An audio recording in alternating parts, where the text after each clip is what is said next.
Hi friends, welcome to Joel Prince kitchen. இன்றைக்கி வீடியோவில் அடிக்கிற வெயிலுக்கு நம்ம ரொம்பவே டேஸ்டான ஒரு டெசர்ட் ரெசிபி தான் பண்ண போகிறோம். வெறும் 5 நிமிஷத்தில் ரொம்பவே சட்டன் பண்ணிடலாம். டேஸ்ட் ரொம்பவே சூப்பராக இருக்கும். இப்போ இதை பண்ணுறதுக்காக நம்ம ஸ்டவ்வை ஆன் பண்ணிவிட்டு ஒரு அடிகனமான பாத்திரம் வச்சுக்கலாம். இப்போ இதில் நம்ம 2 கப் அளவுக்கு பால் சேர்த்துக்கலாம். இப்போ இந்த பாலை நம்ம நல்லா கொதிக்க விட்டுடலாம். பால் இந்த அளவுக்கு நல்லா கொதிச்சு வந்ததும் இதை நம்ம லைட்டாக கலந்து விட்டுக்கலாம். இப்போ ஃப்ளேமை ஃபுல்லாக சிம்மில் வச்சிடுங்க. சிம்மில் வச்சுட்டு கரெக்டாக ஒரு 3 நிமிஷத்துக்கு நல்லா அப்படியே கொதிக்க விட்டுடுங்க. 3 நிமிஷத்துக்கு இப்போ பால் சிம்மிலையே நல்லா கொதிக்கட்டும். இப்போ 3 நிமிஷத்துக்கு பால் நல்லா சிம்மிலையே கொதிச்சிடுச்சு. இதில் நம்ம 1/2 கப் அளவுக்கு இப்போ இனிப்புக்காக சர்க்கரை சேர்த்துக்கலாம். இது உங்களோட இனிப்பை பொறுத்து நீங்கள் கூட்டியோ குறைச்சோ சேர்த்துக்கோங்க. ஆனால் இந்த 2 கப் பாலுக்கு 1/2 கப் சர்க்கரை நம்மளுக்கு கரெக்டாக இருக்கும். சேர்த்துட்டு இப்போ சர்க்கரை எல்லாமே நல்லா கரையிற அளவுக்கு இதை நம்ம கலந்து விட்டுக்கலாம். இப்போ ஒரு பவுல் எடுத்துக்கோங்க. இதில் 1 டேபிள் ஸ்பூன் அளவுக்கு வெண்ணிலா கஸ்டர்ட் பவுடர் எடுத்துக்கலாம். இப்போ இதில் கொஞ்சமாக பால் சேர்த்துக்கலாம். அப்படி இல்லைனா கொஞ்சமாக தண்ணி சேர்த்துக்கோங்க. சேர்த்துட்டு கட்டி எதுவுமே இல்லாமல் இதை நம்ம நல்லா கரைச்சி எடுத்துக்கணும். இப்போ கரைச்சி எடுத்த இந்த கஸ்டர்டை நம்ம பாலோடு சேர்த்துடலாம். இப்போ இதை நம்ம ஒரு விஸ்கு வச்சு நல்லா கலந்து விட்டுடலாம். நம்ம அப்படியே விட்டோன்னா ஒரு மாதிரி கெட்டியாக திப்பியாக வந்துடும். அதனால் இந்த மாதிரி நம்ம நல்லா கலந்து விட்டுட்டு ஃப்ளேமை ஃபுல்லாக சிம்மில் வச்சுட்டு ஒரு 2 நிமிஷத்துக்கு மட்டும் இது கெட்டியாகிற அளவுக்கு நம்ம கொதிக்க விடலாம். இப்போது 2 நிமிஷம் ஆயிடுச்சு. நம்மளுக்கு பார்த்தாவே தெரியும் இது நல்ல ஒரு க்ரீம் மாதிரி வந்திருக்கும். இப்போ நம்ம ஃப்ளேமை ஆஃப் பண்ணிவிட்டு இதை நம்ம அப்படியே கம்ப்ளீட்டாக நல்லா ஆற விட்டுடலாம்.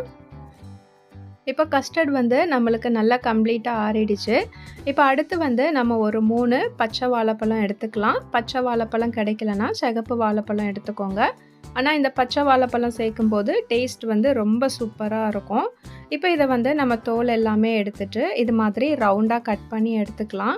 இப்போ இதை நம்ம செட் பண்ணுறதுக்காக உங்ககிட்ட நீங்கள் எந்த பாத்திரத்தில் செட் பண்ண போகிறீங்களோ அந்த பாத்திரம் நீங்கள் எடுத்துக்கோங்க. நான் ஒரு கிளாஸ் பவுல் எடுத்திருக்கேன். உங்ககிட்ட டிஃபன் பாக்ஸ் இருந்துச்சுன்னா நீங்கள் அதை எடுத்துக்கோங்க. ஏன்னா நம்ம மூடி போட்டு அதை மூடி ஃப்ரிட்ஜில் வைக்கிறதுக்கு நம்மளுக்கு ஈஸியாக இருக்கும். இப்போ நம்ம கட் பண்ணி வச்சுருக்க வாழைப்பழத்தை ஃபஸ்ட்டு ஒரு லேயர் நம்ம கீழே நல்லா இது மாதிரி அடுக்கிடலாம். இப்போ இது மேலே நம்ம ரெடி பண்ணி வச்சுருக்க அந்த கஸ்டர்ட் எடுத்து நம்ம ஒரு லேயர் பனானா தெரியாத அளவுக்கு நம்ம ஃபுல்லாக இதை ஊற்றிக்கலாம்.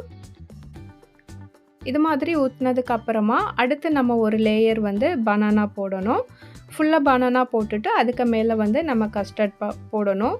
இதே மாதிரி கஸ்டர்ட் நம்மளுக்கு காலி ஆகிற வரைக்கும் அந்த பனானா சேர்த்து இது மாதிரி நம்ம லேயர் பண்ணி எடுத்துக்கலாம். ஃபுல்லாக இது மாதிரி லேயர் பண்ணதுக்கு அப்புறமா இது மேலே நம்ம கொஞ்சமாக கட் பண்ண பிஸ்தா சேர்த்துக்கலாம். இது ஆப்ஷனல் தான், நீங்கள் வேணும்னா சேர்த்துக்கலாம், இல்லைனா பரவாயில்ல. ஆனால் பிஸ்தா சேர்க்குறப்ப நம்மளுக்கு சாப்பிட்றப்ப டேஸ்ட் நல்லாயிருக்கும். இப்போ இதை நம்ம மூடி போட்டு நல்லா டைட்டாக க்ளோஸ் பண்ணிவிட்டு 2 மணி நேரத்துக்கு ஃப்ரிட்ஜில் வச்சு இதை நம்ம நல்லா செட்டாக விட்டுடலாம். இப்போ ஒரு 2 மணி நேரம் ஆயிடுச்சு. நம்ம எடுத்து பார்த்தோன்னா அந்த கஸ்டர்ட் எல்லாமே சேர்ந்து கொஞ்சம் நல்லா திக்காக நல்லா செட்டாகி இருக்கும். அவ்வளோதான், நம்மளோட பனானா கஸ்டர்ட் இப்போ ரொம்பவே சூப்பராக ரெடி ஆகிடுச்சு. ரொம்பவே ஈஸியாக ரொம்பவே கம்மியான பொருள் வச்சு நம்ம பண்ணலாம். டேஸ்ட் ரொம்ப சூப்பராக இருக்கும். கண்டிப்பாக நீங்கள் இந்த சம்மருக்கு இதை ட்ரை பண்ணி பாருங்கள். உங்களுக்கு கண்டிப்பாக இந்த ரெசிபி பிடிக்கும். ட்ரை பண்ணி பார்த்துட்டு எப்படி வந்துச்சுன்னு கமெண்டில் சொல்லுங்கள். வீடியோ உங்களுக்கு பிடிச்சிருந்துச்சுன்னா லைக் பண்ணிவிட்டு ஷேர் பண்ணுங்கள். இன்னும் இது போல் ரொம்பவே ஈஸியான ரெசிபீஸ்க்கு நம்ம சேனலை சப்ஸ்கிரைப் பண்ணி சப்போர்ட் பண்ணுங்கள்.